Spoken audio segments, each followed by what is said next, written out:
আসসালামু আলাইকুম। কৃষি জমির মাঠে এসেছি। এখন কিন্তু পেঁয়াজ ওঠানোর মৌসুম। পুরা মাঠ জুড়ে পেঁয়াজ ওঠাতে ব্যস্ত। এই যে দূরে দেখা যাচ্ছে পেঁয়াজ ওঠাচ্ছে। তারপরে এই যে পেঁয়াজগুলা মানে হেলে পড়ে আছে, এগুলা হচ্ছে ভেঙে দেওয়া হয়েছে। কারণ হচ্ছে এখন পেঁয়াজগুলা ভেঙে দিলে গোড়াটা আস্তে আস্তে শুকায় যাবে আর এই পেঁয়াজগুলা ভালো হবে।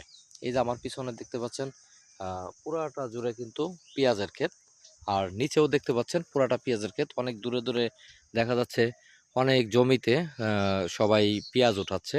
আবার কেউ কেউ পেঁয়াজ উঠাবে, কারণ সবাই তো আসলে একসাথে পেঁয়াজটা রোপণ করে না, যে কারণে একটু আঁকপাশ করেই পেঁয়াজগুলা ওঠানো হয়।